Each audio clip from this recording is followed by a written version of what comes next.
conversation today, I want to talk about habits we have as leaders that push great people away. Because contrary to popular belief, people don't have to follow you, It's true. even if you're paying them. Actually, I think payment just makes them follow you without as much resentment, but it doesn't cure their frustration with you.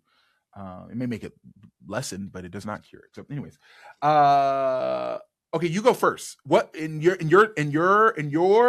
long life? No, I'm joking. I'm just gonna start. That's my last old joke. I promise, my last one.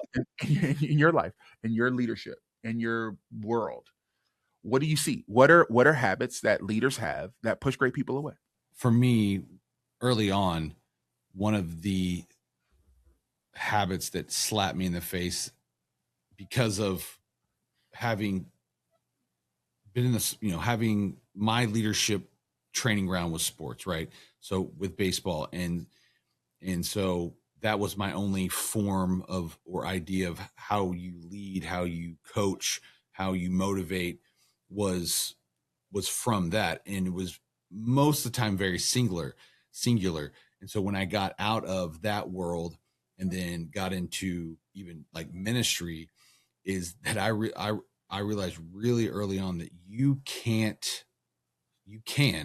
but you can't lead effectively one way with everybody.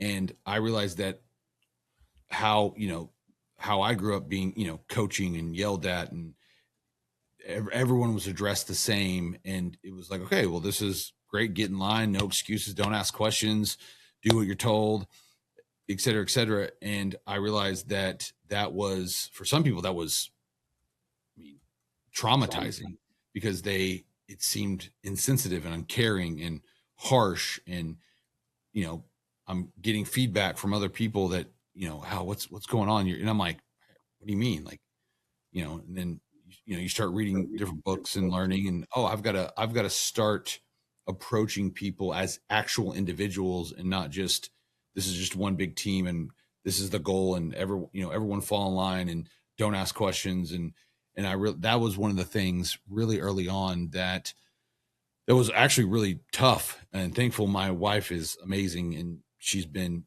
leading, and she's a learner, and she very early on was like, hey, you can't do that, especially because, I went from playing sports with only guys coached by men, and then you start working in ministry and you're working with older women and younger women and people, and there's all these dynamics, and then, stuff's happening. I'm like, what do you, what's going on?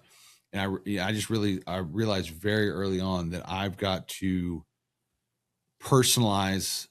I got to make sure that I'm personalizing my leadership styles with the people on my team, as much as I can.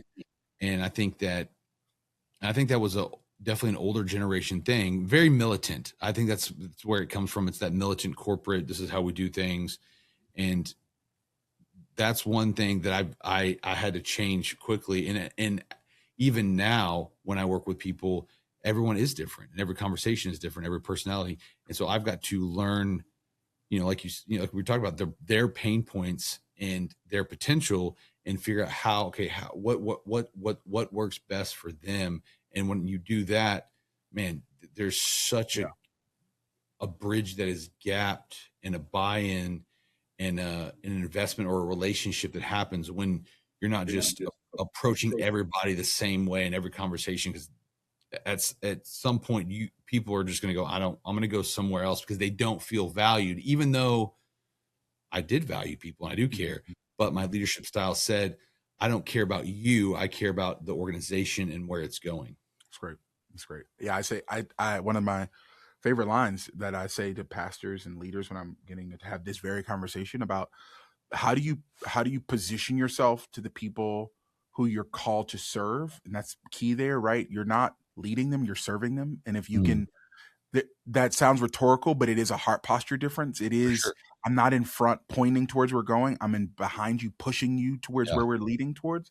Doesn't mean I'm not responsible, or I ultimately don't have the last word, but it does mean that the way I'm going to get you there is by meeting your need in the process. And so I say all the time, people aren't the tools to accomplish your mission. People are the mission. If you see people as a primary driver, if you see developing people, connecting with people, relational connection with people as a primary tool to your success, you will find people are more likely to follow you to the place you're wanting to go. People can smell opportunism.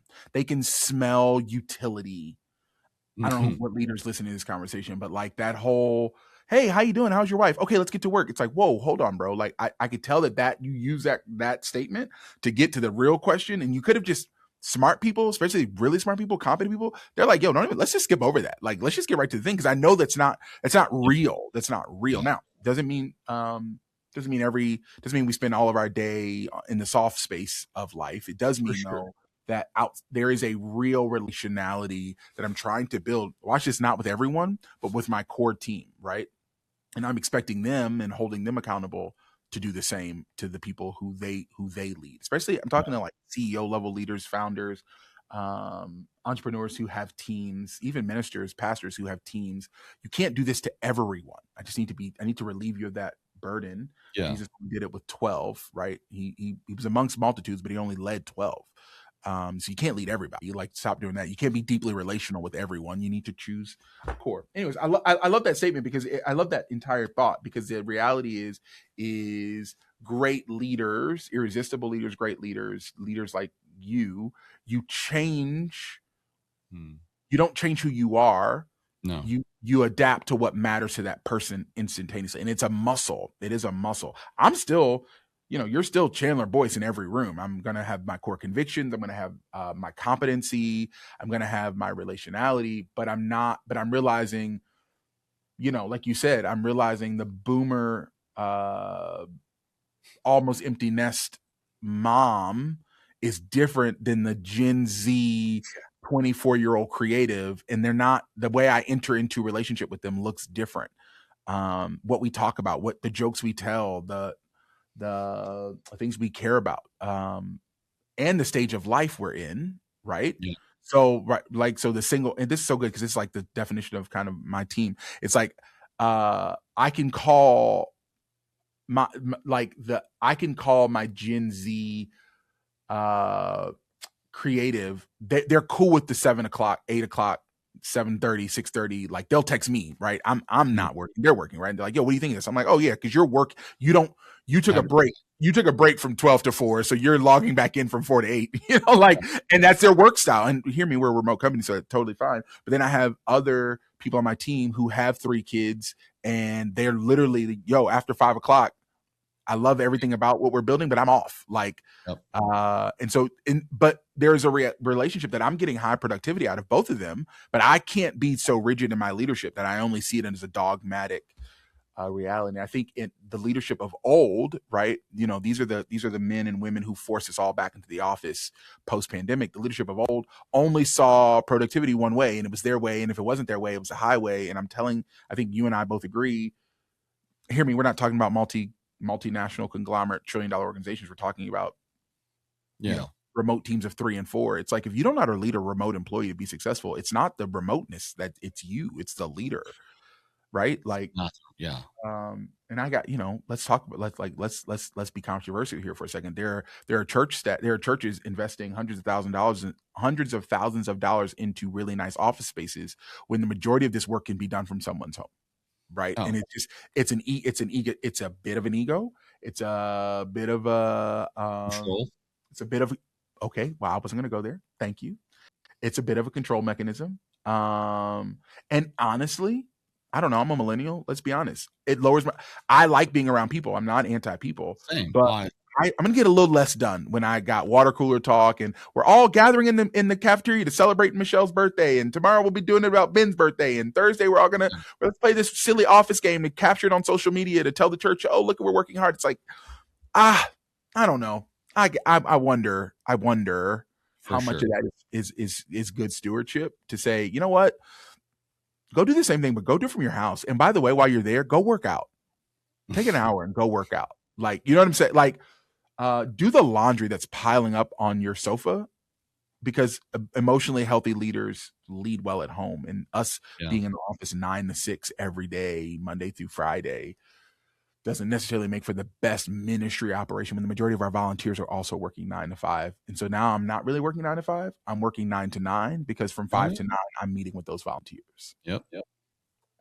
I don't know how we got here, Chandler. It's not what I'm talking about. No, But it's good.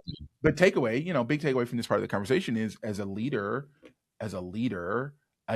adaptability to the team makes for great leadership. Rigidity is quietly killing your team. Your inability to adapt to the reality of people's lives and who they are is quietly killing the team. Yeah, so good.